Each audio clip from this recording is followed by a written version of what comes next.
How important do you believe honesty and integrity is in politics and in establishing public trust?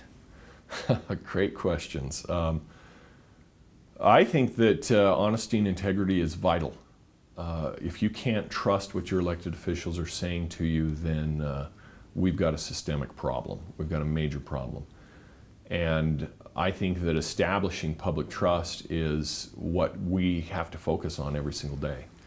Does that mean that in every single situation that I share everything I absolutely know in every single and the reality is most people don't want to know all the ins and outs about everything. But if someone asks the question, you've got to be able to give them a response. And so it actually is becoming upon us as elected officials to, number one, share what my principles are and why I'm going to represent you the right way. Number two, go and represent you the way I said that I was going to represent you. And then number three, come back and educate you on how I voted and why I voted the way I did.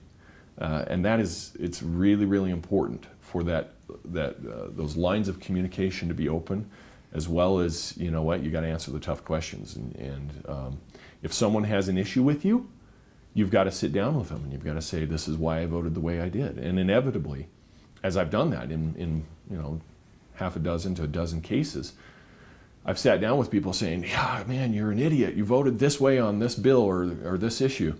And then I sat down and say, hey, this is what you know. This is what you don't know. Okay, you've gotten this from the media, but this is what I've gotten through all the channels that I've, in the governor's office and blah, blah. And because of that and the proper role of government, I felt like this was the best way. And inevitably, every time I've done that, I've had people go, okay, I can understand why you voted the way you did. So it's all about education. It's all about lines of communication.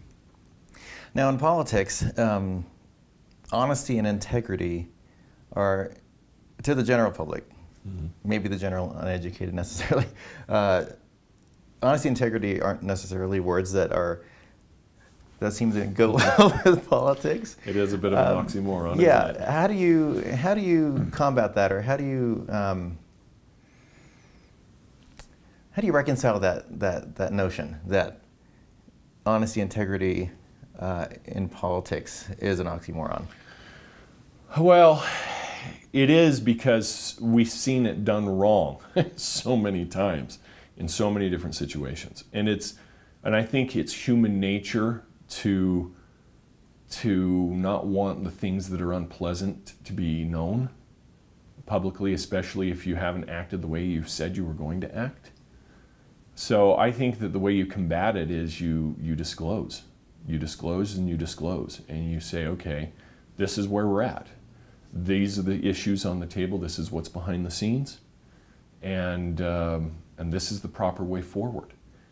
Coupled with being in front of people and explaining to them the situations and helping to build those relationships of trust, which, as we all know, they can be dashed really quickly and are really hard to rebuild. So it takes a lot of effort and it takes a lot of time.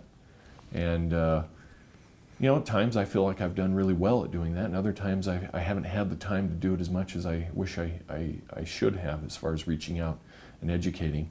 And it's hard because we're a part-time legislature, and I've got a full-time job outside of this, and I've got a family to provide for. But it is a constant effort of reaching out and informing and building those relationships of trust. And if ever they get dashed, then we've got to go rebuild that bridge.